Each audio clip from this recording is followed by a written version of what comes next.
Shalom, selamat pagi dan salam sejahtera buat kita dimanapun saat ini.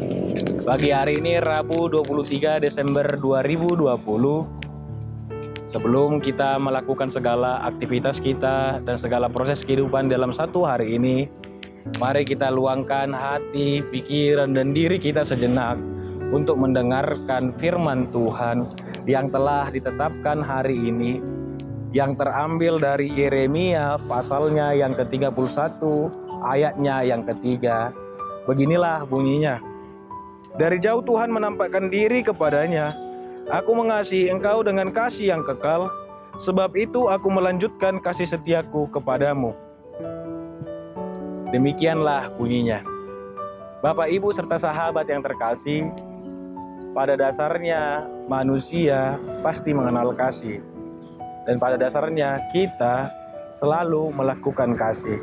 Entah pun kasih itu kita lakukan secara tulus ataupun secara pencitraan. Tetapi pada dasarnya kita sudah tahu bagaimana melakukan kasih itu. Dan juga kita sudah tahu begitu banyak ragam kasih yang kita alami maupun kita berikan. Tetapi pada hari ini kita akan memperjelas bagaimana kasih itu. Kasih yang bagaimana yang diberikan Tuhan kepada kita seperti firman Tuhan pagi hari ini. Kasih itu ada 4. Yang pertama adalah kasih phileo. Kasih yang didasarkan karena ada hubungan atau persaudaraan. Kasih eros adalah kasih yang didasarkan karena ada perasaan, ada keinginan. Dan biasanya ini terhadap lawan jenis atau bisa disebut dengan kasih asmara. Yang ketiga adalah kasih storge, kasih antara orang tua ke anak. Dan yang terakhir adalah kasih agape, kasih yang dari Tuhan tanpa syarat, tanpa balas jasa, kasih yang benar-benar tulus dilakukan kepada umatnya. Dan kalau kita lihat firman Tuhan pagi hari ini, kasih agape Tuhan begitu luar biasa. Kita boleh lihat di mana kasihnya kekal. Kekal berarti selama-lamanya. Bahwasanya kita tidak bisa membuat atau memberhentikan kasihnya kepada kita. Kita tidak bisa memberhentikan ataupun membuat bagaimana cara Tuhan supaya Tuhan berhenti mengasihi kita. Dia akan mengasihi kita selama-lamanya.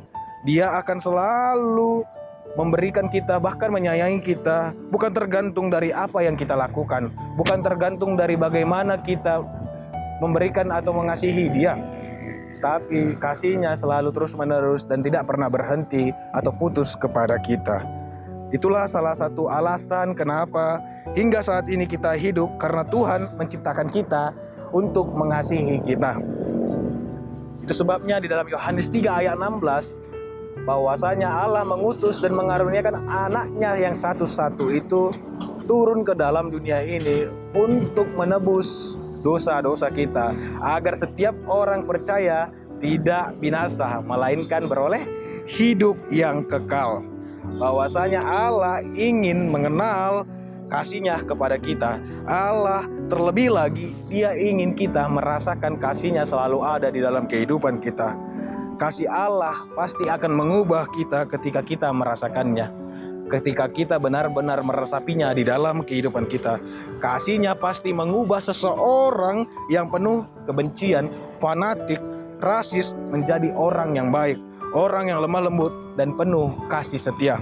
Ketika kasih Allah menyentuh hati kita, itulah yang akan membuat kehidupan kita berubah. Ketika Allah memasuki hidup kita, itu membuat kita, mengubah kita, cara berpikir kita, bahkan cara merespon kita terhadap orang lain.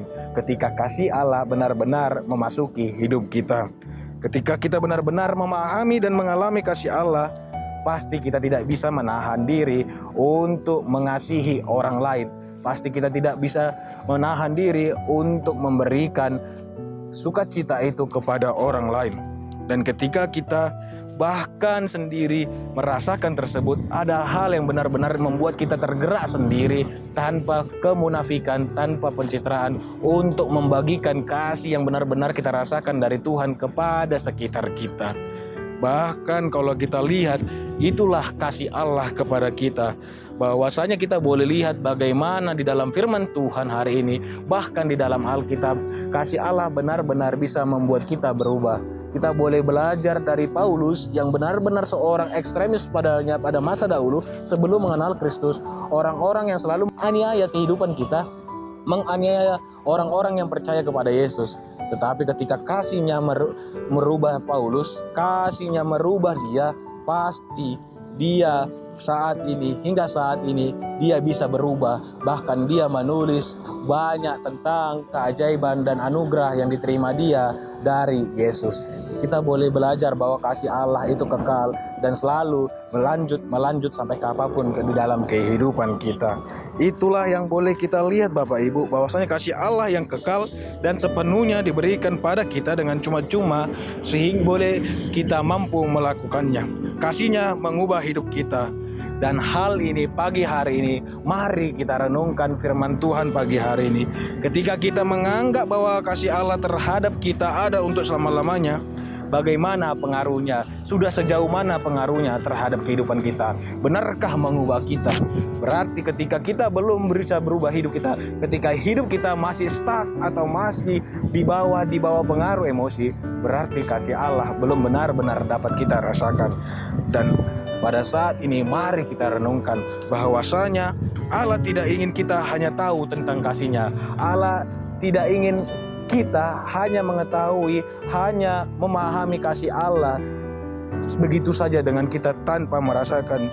Tapi Dia ingin kita merasakan kasih-Nya dan pahami lagi bagaimana begitu pentingnya kita untuk mengalami kasih Allah terhadap kehidupan kita.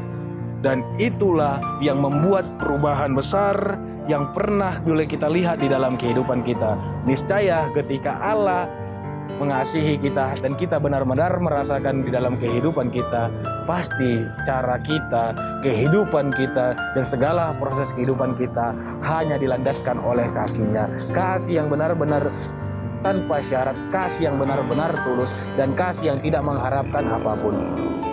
Dan pagi hari ini kita sungguh bersyukur boleh diingatkan melalui firman Tuhan pagi hari ini. Semoga di dalam segala proses kehidupan kita pada satu hari ini, andalkan Allah di dalam kehidupan kita. Andalkan bahwasanya kita sudah benar-benar merasakan kasih Allah, sehingga kita boleh membagikan kasih Allah yang kita rasakan di dalam kehidupan kita terhadap sekitar kita.